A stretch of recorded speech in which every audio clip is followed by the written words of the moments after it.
अस्सलाम वालेकुम व्यूअर, करन के साथ मैं आपका होस्ट उमरवान। नाजरीन, आखिरकार वो तमाम जो मोरे थे वो सामने आ गया है इलेक्शन करवाने के लिए। कौन कौन सरगर्म था और कौन चाहता है कि इलेक्शन इस मुल्क में ना हो। दूसरी जानब हुकूमत ने भी घटने टेक दिए, अब मुज़ाकरात के ऊपर आना शुरू होगी।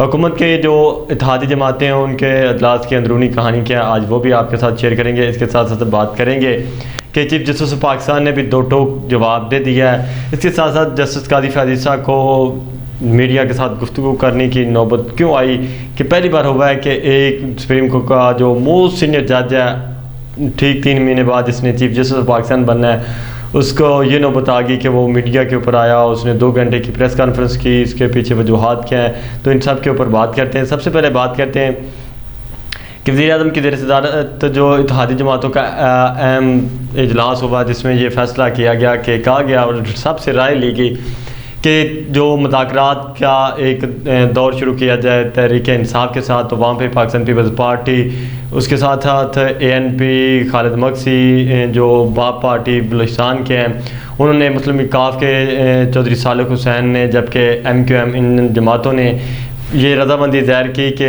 हुकूमत को अपोजिशन के साथ मुज़ाकरात करने चाहिए, मुज़ाकरात के टेबल पे बैठना चाहिए। इसी में ही हुकूमत की भी बेहतरी है और मुल्क की भी बेहतरी है। साहब ने वहाँ भी ये कहा कि अगर हम मुज़ाकरात के टेबल पे नहीं बैठते, इस वक्त जो सुप्रीम कोर्ट का फ़ैसला है वो फ़ैसला तो हमें ले दी जाएगा। पंजाब और KPK में इंतखाबात हो जाते हैं तो पंजाब में भी इमरान खान क्लीन स्वीप करेगा, KP में भी करेगा। हमारा तो सबसे अहम मसला ही ये है, जो अजलास की अंदरूनी कहानी है वहाँ पे ये डिस्कस किया गया, इलेक्शन रुकवाना, इसकी पॉपुलैरिटी को ख़त्म करना। उन्होंने कहा कि अब इलेक्शन अगर होते हैं तो वो क्लीन स्वीप करेगा, पंजाब के अंदर भी KPK के अंदर भी। अगर वो पंजाब और KPK के अंदर प्रोविंशियल असम्बली के इंतखाबात में क्लीन स्वीप करता है तो फिर वादा ये इशारा और वादा पैगाम होगा उन कुव्वतों को भी जो इस वक्त तहरीक-ए-इंसाफ का रास्ता रोक रही हैं और जो तहरीक-ए-इंसाफ के राह में बड़ी हर्डल्स हैं, वो भी फिर मुज़ाकरात के लिए ये वापस आएंगे, मुज़ाकरात करेंगे और तहरीक-ए-इंसाफ की टर्म एंड कंडीशंस पे करेंगे। यहाँ पे ये वहाँ पे सवालात उठाए। उन्होंने कहा कि फिर वो लोग जो आज हमें सपोर्ट कर रहे हैं वो फिर जाएंगे, वो हमेशा ताकतवरों को सपोर्ट करते हैं, वो जाएंगे तहरीक-ए-इंसाफ के साथ बैठेंगे। फिर तहरीक-ए-इंसाफ को सिंध और बलूचिस्तान से भी कोई नहीं रोक सकेगा, प्रोविंशियल असम्बली से भी, और नेशनल असम्बली के जो पूरे मुल्क में इंतखाबात होंगे उनमें भी तहरीक-ए-इंसाफ को कोई रोकने वाला नहीं होगा। लिहाजा हमें मुज़ाकरात करने चाहिए, मुज़ाकरात करके थोड़ा सा इस चीज़ को आगे खींचना चाहिए। हुकूमत का ये कुछ जमातों ने वहाँ पे ये भी उनको मशवरा दिया कि हमें अगर हम मुज़ाकरात करते हैं चीफ जस्टिस तो 3 महीने बाद रिटायर हो जाएंगे। हम 3 महीने का टाइम लेते हैं, उनके साथ बातचीत करते हैं कि हम जून जुलाई में असम्बली डिज़ोल्व कर देंगे। हम जुलाई की बजाय जब जुलाई आएगा तो हम ये कहते हैं कि हम जून में बजट देते हैं 15 जून तक, और 15 के बाद हमें 15 दिन दिए जाएँ। हम 1 जुलाई को असम्बली डिज़ोल्व कर देते हैं, नेशनल असम्बली भी डिज़ोल्व हो जाती है। जब नेशनल असम्बली डिज़ोल्व हो जाएगी तो फिर पीछे बलूचिस्तान और जो सिंध असम्बली बचती है, तो बलूचिस्तान के अंदर तहरीक-ए-इंसाफ इत्तेहादी है और सिंध के अंदर तहरीक-ए-इंसाफ इस वक्त बड़ी अपोजिशन पार्टी है। सिंध असम्बली में भी बड़ी अपोजिशन पार्टी के तौर पर वो बैठी हुई है। तो फिर तो कोई जवाब नहीं रहेगा, 2 महीने रह जाएंगे, 1.5-2 महीने रहेंगे उनके पास भी। तो फिर यही है कि इलेक्शन हो जाएंगे।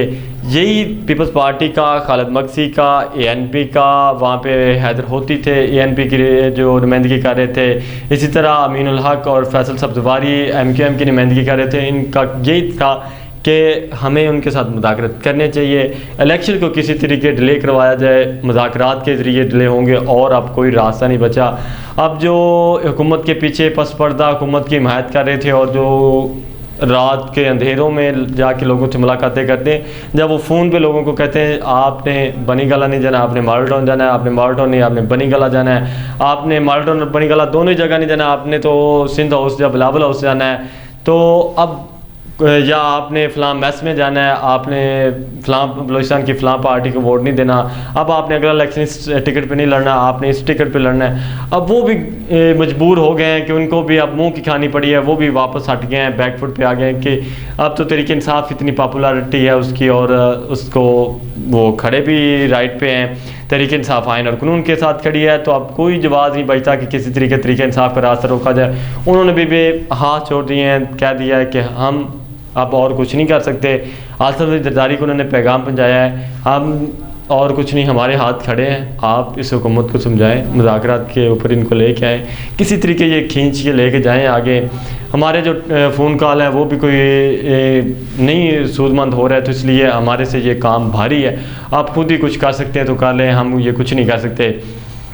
तो इसलिए ये सारी जो हुकूमत भी है मुज़ाकरात के ऊपर आ गई है। इसके साथ साथ जस्टिस काजी फैज़ ईसा को क्यों ये नौबत आई कि उनको प्रेस कॉन्फ्रेंस करनी पड़ी और 2 घंटे वो बैठे रहे, और आने वाला चीफ़ जस्टिस मुल्क का, जिसने 3 महीने बाद इस मुल्क का चीफ़ जस्टिस बनना है, वो प्रेस कॉन्फ्रेंस कर रहा है और वजाहतें दे रहा है और कह रहा है कि मैं इनके साथ खड़ा हूँ, मैं फ़लाँ के साथ खड़ा हूँ, मैं ये खड़ा हूँ, तो मेरा तो काम नहीं था, मैं पार्लियामेंट में मेरे साथ धोखा हुआ, ये हुआ।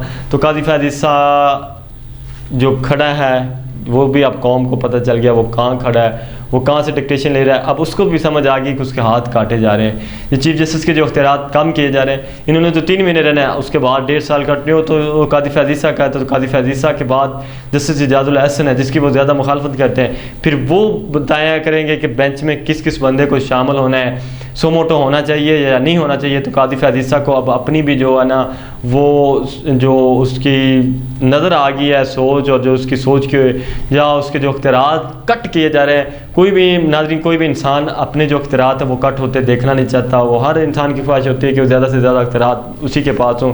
तो काजी फैज़ ईसा को भी अब समझ आ गई कि अब उसके साथ क्या हो रहा है, अब उसके साथ क्या होने जा रहा है। तो अब उसने भी प्रेस कॉन्फ्रेंस पे आके वजाहतें देने की कोशिश की हैं, जो फजूल वजाहतें दी हैं उसने बैठ के। तो साथ साथ चीफ़ जस्टिस ऑफ पाकिस्तान के साथ जो खुफिया वालों ने मुलाकात की, चीफ़ जस्टिस ने कहा कि हम तो आइन और कानून के साथ खड़े हैं, हम आइन के साथ खड़े रहेंगे और जो कुछ भी हो हमने आइन के साथ खड़े रहना है। खुफिया वाले उनके पास गुज़श्ता रोज़ पहुँचे, उन्होंने कहा कि आप इलेक्शंस ना करवाएं, आप इलेक्शंस के ऊपर क्यों इतना ज़ोर दे रहे हैं, तो मुल्क के लिए ये बेहतर नहीं है। लेकिन उन्होंने खुफिया वालों को 2 टोक पैगाम दिया कि हम तो इलेक्शंस करवाएंगे, हम इलेक्शंस के लिए बैठे हैं, हम आइन और कानून के तहफ़्फ़ुज़ के लिए बैठे हुए हैं। तो वहाँ पे भी इस खुफिया वालों को उन्होंने काफ़ी सख्त जवाब दिए हैं। खुफिया वालों के पास जो जवाब तो नहीं थे, कुछ सवालात जो वो लेके गए थे, उन सवालात का उन्होंने बड़ा सख्त जवाब दिया, और उन्होंने कहा कि अब वो वक्त चला गया है कि जब आप फ़ोन कॉल किया करते थे, जब आपकी ख्वाहिश के मुताबिक फ़ैसले होते थे, अब आइन और कानून के मुताबिक फ़ैसले होंगे। अब आइन और कानून की बात मानी जाएगी। आइन और कानून कहता है कि 90 दिन के अंदर इंतखाबात हों, हमने 90 दिन के अंदर इंतखाबात कराने हैं, जो भी हो, मुल्क की जो भी हालत हो,